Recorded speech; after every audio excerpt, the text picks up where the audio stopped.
So we're in this shitty little restaurant in Chinatown, me and these two influencer girls who at the time had way more followers than me. And we ordered some dumplings and we were sipping on like tepid rose, literally just killing time between fashion shows, right? And they're sat either side of me, like literally cornered me, and they wanted to know one thing. One thing. How are you making so much money, Emily?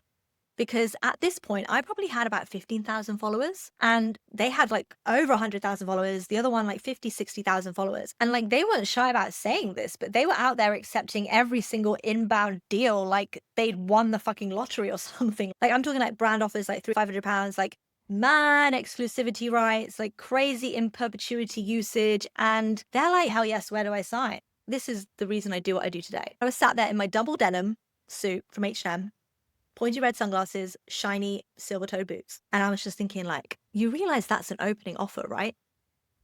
And that's why I had to make this episode, because it is not about confidence and negotiation. It is not about follower count. This is about the mistake that most creators are making the second that brand deal lands in your inbox, and how to start reading those brand deals like a business and not a fangirl.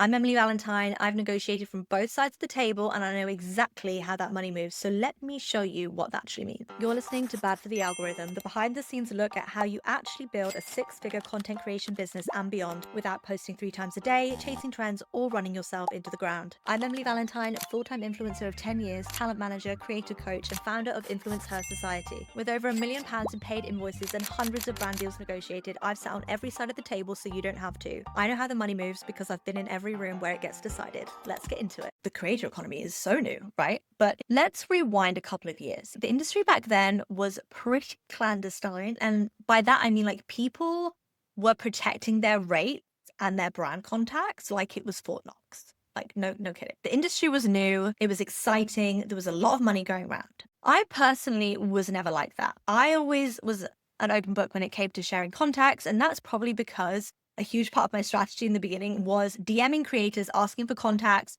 asking what rate they'd charge when they posted an ad. Like, how much did you get for that? I was all about getting information up front so I could position myself in my pitches way better, like with way more success. So like that to me was always like, hey, give me a contact today, mañana I'll give you a contact back. Okay, that was how I operated. But it wasn't always like that. This was and still is a woman-dominated industry, amazingly.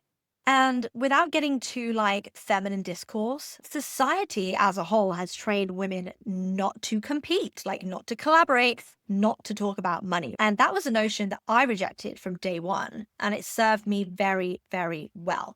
But it was very much showing up in the circles that I was in when it came to helping each other out. And fast forward to today, most creators are still doing the same thing. They're protecting, they're not sharing, they're guessing instead of knowing. And it's frustrating. Like when a brand deal lands, a lot of the time we are reacting emotionally, not strategically, reacting on little information, which tends just to be how they feel, what they know of themselves, what's been, and what they want in future. And that is a huge tripping point for so many creators. And like, I'll admit, like I'm an emotional person, right? Super passionate. I'm an Aries, but like really quite soft in the inside. So let me tell you what I was doing completely differently back then and why. I had 2 brains running simultaneously for years before I got to use them as a creator. So going back to thinking about those 2 creators that I was wedged in the middle of during Fashion Week in Chinatown, they were a classic example of creators, an inbound brand deal like a gift. Like someone picked them, like someone sees them, like the number attached is completely irrelevant because the validation is all that matters, okay? And this feeling, this is a huge stumbling block for creators who are trying to increase their earnings and monetize. Why? Because the brand knows it. The brand senses it. They are banking on you as a creator being grateful that they even emailed you and like put a fee in the email body, right?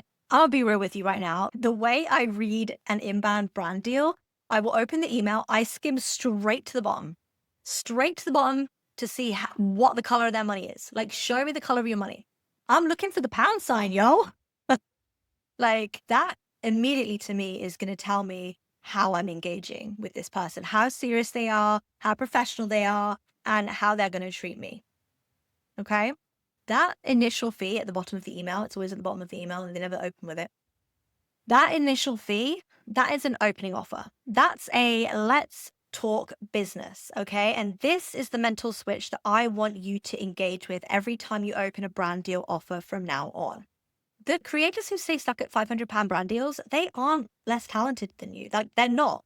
They're just playing an entirely different game with the brands they're pitching. Brands are over here like negotiating, and the creators are over here celebrating. And I just want you to take a second, right? Think about the last brand deal that landed in your inbox. What was your first feeling? What was the first feeling that came up? Because that feeling right there, that is data. And here's the dual perspective that less than 1% of creators out there have, which I have, which really helped me monetize and approach my deals with a business mindset, which honestly helped me get to a six-figure creator business. And that is the fact that I have done this job for other people before I did it for myself. Before I became a full-time influencer, content creator, I was a talent manager. I would manage makeup artists, hair artists at a really well-known fashion photography agency. And that meant negotiating contracts every single day with brands like Chanel, Armani, huge household names, Vogue, all of that. And that experience allowed me to take the personalness out of it. I was playing hardball for somebody else. And that's the beauty in a way, because they weren't on the other end of the computer screen having to ask for more money. I was doing that for them. I was asking the hard questions. I was pushing the brand. I was saying no. I was saying, can we do this instead? So I would always approach this not from a place of like wanting to be liked, like a lot of creators do. They feel this like energy, like they want the brand to like them. They want to get on, they want to build a relationship, which you can absolutely do and still do it as a badass person who knows business and isn't afraid to negotiate like one. I always approached it just like that. Like it was a business, but it was never from a place of wanting to be liked. It was from a place of like, oh, if I miss something in this contract, that could potentially be the difference between an extra zero off the end of someone's paycheck, right? Livelihoods depended on how many zeros I could get on the end of their contract. So I was trained to look at this negotiation, these contracts, this whole dance as a transaction. It was never personal. And that was an incredible experience. And that's why I look at a brand deal and I can read it completely differently to another creator, because I left the job, I left the industry, but I carried those skills into being a content creator myself and negotiating for myself, right? And when I sat down and opened my laptop to reply to a brand, I was negotiating as a business from day one. And businesses don't apologize for asking for more. Yeah, I want people to like me. Like I want to have banter in the chat, like whatever. But honestly, more than that, I just want to be paid really well for my job, my time and my skills. Thank you very much. And I really want you to know that you're not being annoying by having that mindset. They are going to play hardball no matter how much they like you, right? That's not going to change. We need to remove that factor from the negotiation, because by worrying about being liked or worrying about being difficult, that's costing you. That's costing you so much. So it's not, I hope they like me. It's not, I don't want to be annoying. It's, this is an opening offer. What can we build from here? And like sidebar, like I got fired from my job. If I didn't make money, I couldn't pay rent. Like there was no room for, hi, lovely, sure, I'll do this for like £20. No, I had to make this work. So there's that mix of that hunger as well. But I know you guys have hunger. Like I know you're hungry, but now I need you to take it a step further. And I need you to remove that personal element, because that is going to make you such a stronger negotiator when it comes to negotiating your contracts and brand deals. And I'm really lucky that I've seen both sides. But honestly, this is often what a lot of content creator coaches or social coaches are missing. They've only been on the side of receiving that brief, whereas I've been in the room when people are writing the brief. I've been in the room when I've had to receive the brief and decipher it for my talent, completely emotionless, because it's not my money at the end of the day, right? That is a completely different conversation that I'm having for talent than you're having direct with the brand, because it's about you. So one thing I want you to try next time you get a brand deal in your inbox, what would you do differently if you were negotiating this deal for your best friend instead of yourself? Like think about that, because I want you to take the emotion out of it next time. And negotiation is a wild dance, which we get better at the more and more we do it. And it's honestly not just about countering a number. It's having not the audacity, but the savviness to actually get all the information up front without feeling like you're being annoying. Just really centering yourself and being like, this is my job. Like, I need to know exactly what you're asking me so I can cost this job correctly and ensure that I'm paid fairly. Okay, so usage rights, exclusivity, deliverables, timeline, rush fees, all of it. These are not annoying questions. These are questions that determine if that £500 opening offer is actually worth 2,000 with the right terms and knowledge. And I'm going to leave you with this, like, you are not rocking the boat. And again, this is the patriarchy talking. Women are conditioned to be grateful for what they receive. Thank you. Amen. No, I don't need any more. This is enough. Not not in this space, okay? We don't care about being annoying. We don't take what's offered and say thank you just because we've been offered in the first place.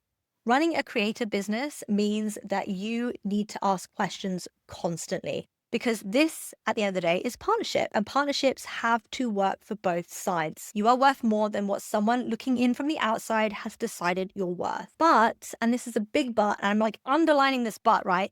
You have to be the one to show them that. You can't do that if you're too scared to ask questions, if you're too scared to push back, if you're too scared to position yourself as a higher fee. So stop reading the brand deals as invitations, start reading them as opening offers. And that Chinatown conversation all those years ago happened because those girls were brave enough to ask me what a lot of creators would never ask out loud. Why is she earning more than me with fewer followers? Like, I'd want to know too, to be honest. And literally, as I just explained, the answer isn't luck. It was the fact that I was a teeny tiny nano creator, freshly fired from my job, rent to pay, 8,000 followers. I read every single brand deal like it was a business transaction and my future depended on it, because it did. That, my friend, is a talent manager brain, and that is something you can learn too. Embodying this shift from creator to creator CEO doesn't just happen because you decide it will happen, right? It happens because you build the systems, the positioning, the outreach strategy to back it up. You have somebody on your shoulder who is your ride or die, who is negotiating through the thick and thin with you. The Creator CEO method is a high touch one-to-one program that doesn't stop until you are operating like a brand that brands want to work with. You are done with the content hamster wheel and you're ready to actually run this hobby like a business and start making consistent 4 and 5 figure brand deals. Then apply below. The link is in the show notes. And if you're not sure if you're ready, apply anyway. The application questions are telling. This has been episode 2, Bad for the Algorithm. And please, if you're getting something from this show, leave a review for us below. We're brand new. See you in the next episode.